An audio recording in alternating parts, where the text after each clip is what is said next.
श्री गुरु तेग बहादुर साहिब के 350वें शहीदी दिवस को समर्पित पंजाब सरकार की श्रद्धा और सत्कार से भरपूर पहल। पंजाब के 23 जिलों में गुरु साहिब के जीवन और बलिदान को दर्शाते light and sound show Srinagar, Gurdaspur, Faridkot और तख्त श्री दमदमा साहिब, तलवंडी साबो से अनंतपुर साहिब तक 4 महान नगर कीर्तन तथा 23, 24 और 25 नवंबर को अनंतपुर साहिब में होने वाले भव्य समागमों में मुख्यमंत्री सरदार भगवंत सिंह जी मान की ओर से सभी को नतमस्तक होने का हार्दिक अनुरोध। आइए अपनी अटूट श्रद्धा और सत्कार के साथ इन समागमों का हिस्सा बने। हम ये कहना चाहेंगे कि हमारे स्टेडियम में वॉशरूम की व्यवस्था नहीं है और हमें चेंजिंग करने में दिक्कत होती है। नहीं, हमें किसी भी तरह का पानी नहीं मिलता है यहाँ पर, हैंड वॉश वगैरह हो या किसी भी नहीं, वैसा पानी भी नहीं पानी पीने के लिए मिलता। और सुबह यहाँ पर जैसे बाहर शराब वगैरह की बोतल वगैरह भी मिलती है। टॉयलेट गेट नहीं है और इक्विपमेंट्स नहीं है प्रॉपर। ओपन जिम में हमने आज तक यूज़ नहीं किया क्योंकि इक्विपमेंट सारे टूटे हुए हैं। लाइटिंग नहीं है हमारे पास, अच्छा चेंजिंग रूम नहीं है हमारे पास। बास्केटबॉल के खिलाड़ी की जब वो ग्राउंड में खेल रहा था तो पोल गिरने से उसकी मौत हो गई। उसके बाद हम हरियाणा के उन सरकारी खेल स्टेडियमों का दौरा करने पहुँचे, उनमें किस तरह की व्यवस्था है, सरकार ने क्या खिलाड़ियों को व्यवस्था दे रखी है। ये राजलूगढ़ी गाँव का स्टेडियम है जहाँ पर जो बच्चे हैं वो प्रैक्टिस करते हैं, फुटबॉल या हॉकी या बास्केटबॉल यहाँ पर बच्चे खेलते, रनिंग करते हैं। हमारे साथ कुछ लड़कियाँ जो इस ग्राउंड में फुटबॉल की प्रैक्टिस करने पहुँचती हैं। क्या नाम बेटा आपका? आंचल। एक रोहतक में बड़ा दर्दनाक हादसा हुआ है। एक खिलाड़ी बास्केटबॉल की प्रैक्टिस कर रहा था, उस समय पोल गिरने से उसकी मौत हो गई। क्या कहना चाहोगे? हम ये कहना चाहेंगे कि हमारे स्टेडियम में वॉशरूम की व्यवस्था नहीं है और हमें चेंजिंग करने में दिक्कत होती है। कौन से गाँव में, कौन से स्टेडियम में खेलते हो आप? राजीव गांधी स्टेडियम। राजलूगढ़ी राजीव गांधी स्टेडियम में। कितने दिन से आप प्रैक्टिस कर रहे हो? 9-10 महीने हो गए। कोई व्यवस्था नहीं है? नहीं, कोई व्यवस्था नहीं है। हमारे साथ और भी खिलाड़ी हैं। क्या नाम आपका? अनु। क्या खेलते हो आप? फुटबॉल। क्या किसी प्रकार की व्यवस्था ग्राउंड में, क्या कमियां, कुछ सुविधा सरकार की तरफ से? यहाँ पे जब हम सुबह स्टेडियम में आते हैं तो हमें बोटल्स वगैरह मिलती हैं बियर्स की, तो यहाँ पे कोई भी कभी भी आ जाता है। तो यहाँ का जो ये गेट है ये भी टूटा हुआ है। अच्छा, गेट भी टूटा हुआ है। क्या नाम बेटा आपका? कनिष्का। क्या खेलते हो आप? फुटबॉल।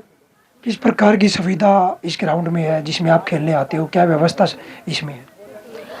वो एक तो जब हम वहाँ पे खेलते हैं ना वो टूटा हुआ है, वो हाँ वो बास्केटबॉल का वो भी टूटा हुआ है। और हम वहाँ पे छोटे गर्ल्स खेलते हैं ना तो वो है होदी, तो वो भी टूटी है, वहाँ पे सारी बॉल गिर जाती है। पोल टूटा हुआ है बुरी तरह से। क्या वॉशरूम की पीने के पानी की व्यवस्था है? नहीं, कोई व्यवस्था नहीं।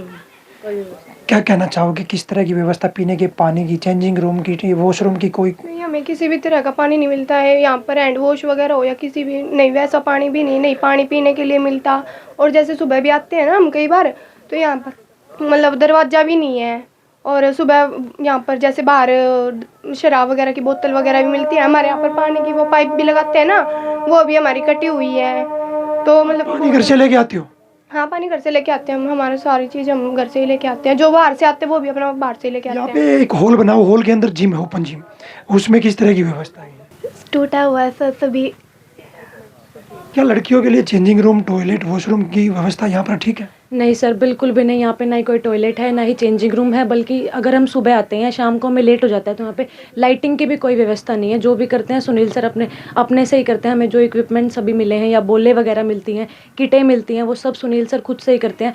सरकार की तरफ से या किसी और की तरफ से कोई सहयोग नहीं है। ग्राउंड में किस किस तरह की व्यवस्थाएँ हैं? ग्राउंड में हमारे पास वैसे तो सभी चीज़ें अवेलेबल हैं। एक टॉयलेट गेट नहीं है और इक्विपमेंट्स नहीं है प्रॉपर। ओपन जिम में हमने आज तक यूज़ नहीं किया क्योंकि इक्विपमेंट सारे टूटे हुए हैं। लाइटिंग नहीं है हमारे पास, अच्छा चेंजिंग रूम नहीं है हमारे पास। जो भी हमें अवेलेबल कराया या तो सुनील सर ने या उनके जो भी कोई जानकार हैं उन्होंने, या DSO साहब ने करवाया है आज तक। यहाँ पे बास्केटबॉल का ग्राउंड है, कोर्ट हमने देखा है, वो जर्जर हालत में है बुरी तरह से। हाँ, बास्केटबॉल का जो कोर्ट है उसका भी हमारे यहाँ पे पोल टूटा हुआ है। अगर बाई चांस कल कोई आता है खेलता है तो उसके साथ भी दुर्घटना होने के पूरे चांसेस हैं। रोहतक में ऐसी घटना हुई है जब वो खिलाड़ी खेल रहा था तो बास्केटबॉल का पोल उसके ऊपर गिर गया जिससे उसकी मौत हो।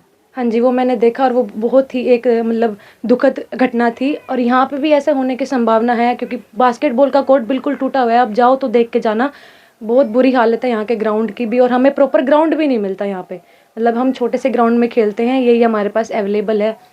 सरकार ने ग्राउंड तो दिया, स्टेडियम भी बनाया, सुविधाएं क्यों नहीं मिल पा रही? सर ये तो पता नहीं कैसे, लेकिन मैं सिर्फ यही बोलना चाहूँगी कि जल्दी से जल्दी यहाँ पे अपना ग्राउंड हमारा अच्छा हो, इक्विपमेंट्स हो, बाथरूम बने, पानी की सुविधा हो, जिम अच्छी हो, और जिम के अंदर भी वॉशरूम है लेकिन वो कोई यूज़ के नहीं है। तो बस यही है कि भाई जल्दी से जल्दी यहाँ पे प्रोग्रेस हो बस। जो हॉल बना जिसमें ओपन जिम है उसकी भी हालत जंजर है, पंखे भी टूटे हुए हैं, बिजली की व्यवस्था कुछ भी नहीं है। रात को जैसे जाते हैं बिल्कुल अंधेरा होता है, बच्चे छोटे बच्चे हैं, सांप वगैरह निकल जाता है तो मुश्किल होती है।